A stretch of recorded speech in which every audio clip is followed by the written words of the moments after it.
few days ago I made a video because I don't understand how any black person could want anything to do with Christianity, which is the excuse that slavers used to beat their slaves and own slaves in general. They were doing what's in the good book. They were doing what is right and proper according to God's divine plan. You know, and why would any black person adhere to a religion that I'm trying to think of the word, it allowed, it encouraged, it commands that people are beaten, you know, if they don't follow their master's will. Anyway, the whole Republican war against women thing, I don't think it's a Republican war. I think it's Christianity's war and religion in general, because Islam's been doing it for a long time. And now Christianity is slinging up onto the saddle. And why am I making really weird analogies lately? Christianity is climbing on board. Let's oppress women. Look, our book says it's okay to.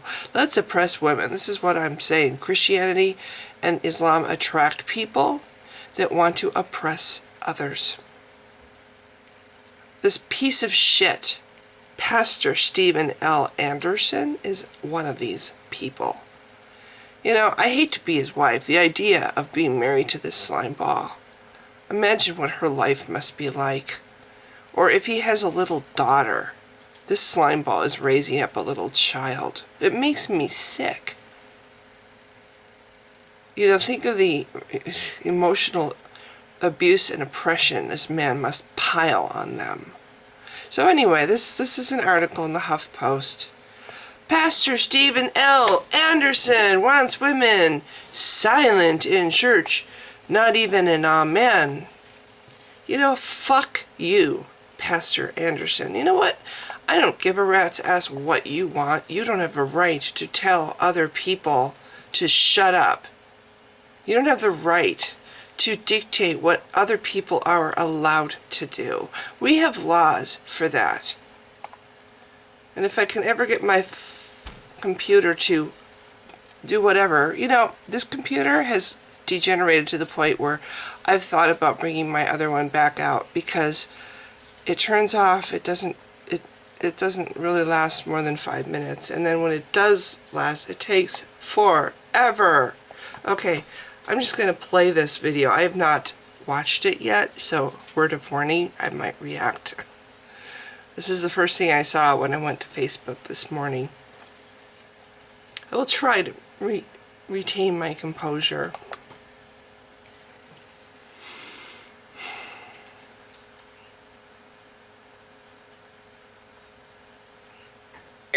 But the Bible says in 1 Timothy 2:11, let the woman learn in silence with all subjection. But I suffer not a woman to teach, nor to usurp authority over the man, be in silence. Now, flip over, if you would, to 1 Corinthians chapter 14. It says, let your women keep silence in the churches, for it is not permitted unto them to speak. But they are commanded to be under obedience, as also saith the law. And if they will learn anything, let them ask their husbands at home, for it is a shame for women to speak in the church. Now, it says in 1 Timothy 2:11, let the woman learn in silence with all subjection. So therefore, obviously, before the service, before the congregation begins the service, there's chatting and talking going on. That's perfectly legitimate. And then when we all sing praises to God, of course the ladies should also lift up their voices and sing praises unto God. But wait a minute, thank you for letting us learning time, shout. It's silence time. See what I mean? So what it's saying is that they are to learn in silence. And that's why it talks about in 1 Corinthians 14:35, also what we just looked at, it says, if they will learn anything. It says when the learning is going on. If they will learn anything, doesn't that just sound like, if they're capable of learning anything, let it happen at home? Like, you know, if nothing, this, honestly, these verses that he evokes in this little clip are the turning point of me becoming an atheist, because I had a friend who's Buddhist who pointed these verses out to me in the Bible that I had never even known existed. And when I heard these verses, all I could think of was sexist sheiks in the Middle East, you know, if they can learn anything. Women learn like that's even remotely possible. You know, the attitude is so amazingly sexist and so amazingly carrying the brand of that kind of mentality that women are equal to livestock. If women are capable of learning something in this thing, you know, let them be quiet, because, you know, if they say anything, it's going to be so amazingly stupid. So don't let them speak during the service. No.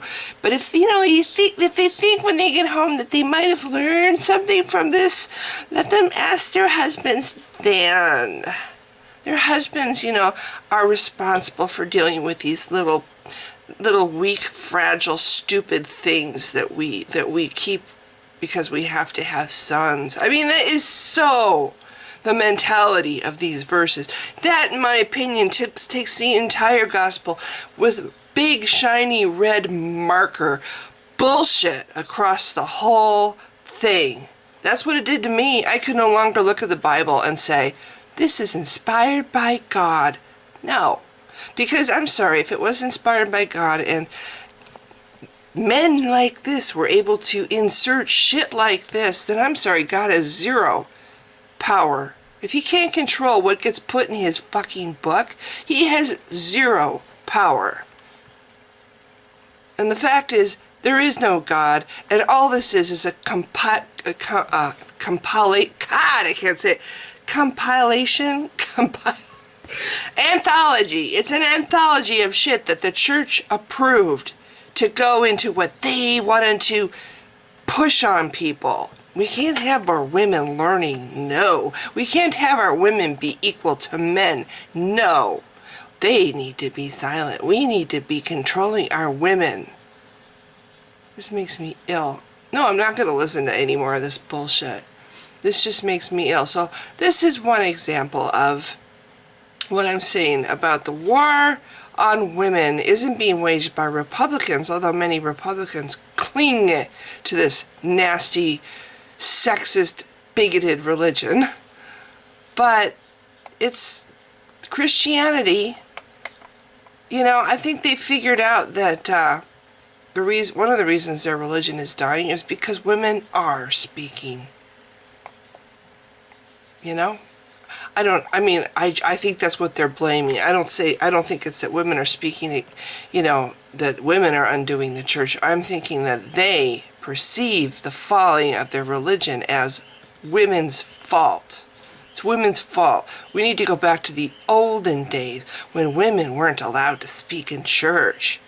We're disobeying God's law by letting women be people, thinking, intelligent, questioning human beings. Curious human beings. We're breaking God's law. God's law says women shouldn't have anything to say. Well, it's not really worth anything, you know, because it's really highly questionable if that woman is even capable of learning. But if she should learn something, I mean, the way that is phrased, it's so obvious contempt toward women's intellect. If she might possibly learn something, she needs to save it until she gets home. Because we don't even want to hear the sound of her voice, because anything she says, you know, I think it's a fact that men turn out women who speak at higher decimals, you know. They tune them out. Whatever she's saying must be stupid, you know, and I think it's bred into them because of years and years of sexism, that just to assume if it's a woman speaking must be stupid. That's why I think religion has caused damage in this world. I mean, it's caused damage the way human beings look at each other and assume things about each other.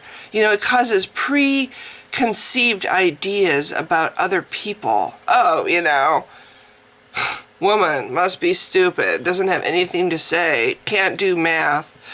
Anyway, so this is the first part of my little video. I want to find something else to tack onto this because it's along the same ballpark. So, I'm just thinking about that other video I did a while ago with James David Manning, or James David Manning. I'm pretty sure that's the black reverend in Harlem with the red church sign that he likes to throw things up there like, ooh, let's stone gays. He, in the video that I did, he's ranting and raving about how Obama has taken women, or taken away, Obama's creating gay people who are taking the men away from women, so women have no man to lead the house. Poor women, there's so much less choices now, and some women are just having to go completely manless. There's nobody to lead them. Oh no! I mean, there's another example of the kind of mentality this fucking nasty ass religion creates. Oh, women can't possibly lead a house. Women aren't meant to raise children by themselves. Women can't make decisions. Women can't make the big choices. No, they need a man to lead them, And then it's like, I'm sorry, and not only is that just so derogatory toward women, but, it puts shit on men that shouldn't be put on men. Oh man, it's your responsibility. You have to toe the line. You have to be the one to make more money than the woman. My husband, when I was married, had a real problem when I was making more than he was. He had a real problem with it. He kept it to himself most of the time, but every now and then it would sneak out that he had a problem with the fact that I earned more than he did. I mean, really. It's this whole attitude that's imprinted in our society that the man must be the breadwinner and the man must be, oh, go ask your father. Just the whole attitude. Anyway, again, instilled by religion. I have no doubts that if religion did not exist, our society and gender roles would be so different. Speaking of gender roles, this is the second thing that I wanted to make a few comments about. The Virginia Christian school that bans the 8-year-old girl for dressing like a tomboy. I was a tomboy. Obviously, I'm still not really girly, am I? Never been really interested in girly stuff. I was a tomboy, and my parents celebrated who I was. My parents never, except when we went to church, I had to wear a dress. Or if we went, to anything like, Christmas Eve at my aunt and uncle's house, I had to wear a dress. There were times where I had to dress up, but most of the time, and as soon as I got home, I would be changing into my play clothes, and I'd be running out and playing in the dirt. I was a tomboy. I loved helping my dad on the tree nursery, dig up things, plant things. I rode on top of piles of dirt in the back of his truck. I played on hay bales at farms. I stomped in puddles. I did everything. I loved being in Wisconsin in the tree nursery, building forts behind the nursery, running and playing and hiding in the cornfield. That was my life. If they had forced me to wear dresses all the time, if they had forced me to like dolls, and play with dolls and only play with dolls and only,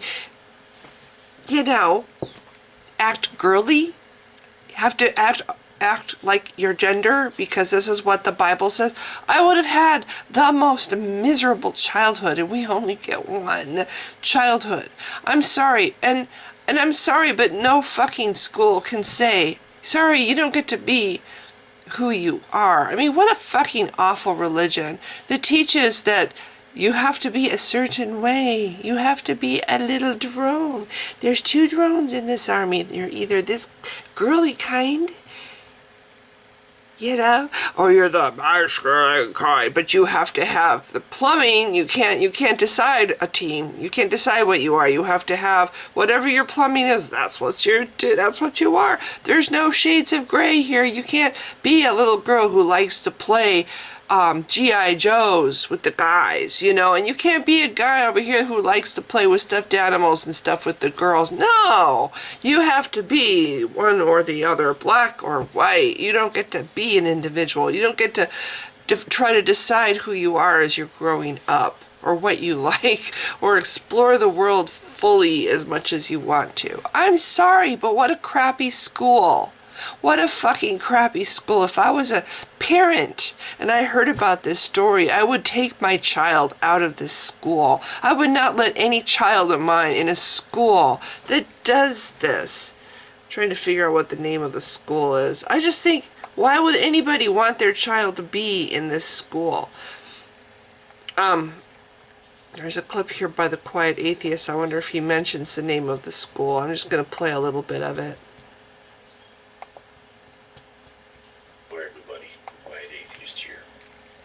Get started with this particular video that I'm making today, I want to let you all know that I am basically taking it upon myself to apologize for the previous video I had made. Uh-oh, he's apologizing about a previous video he's made. We fast forward a little bit. And it wasn't true.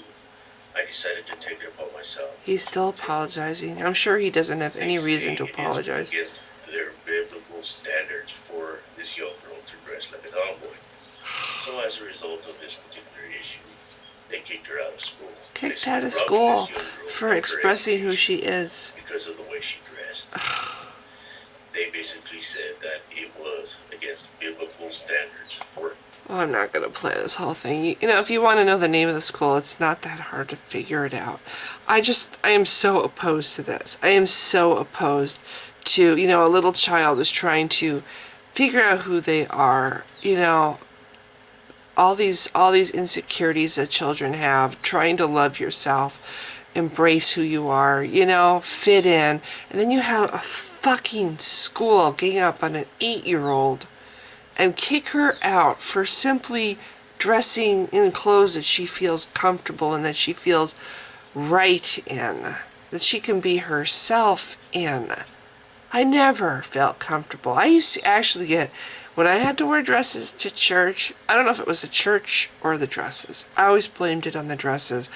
I would get sick to my stomach. I would just get this, not really violently sick to my stomach, just kind of queasy in my stomach feeling. Like, you know, and I couldn't wait to get home and take off those clothes that were not me. And then I would just be like, so much better. Oh my gosh, a sense of relief would just wash over me when I was, you know, dressed the way I would dress.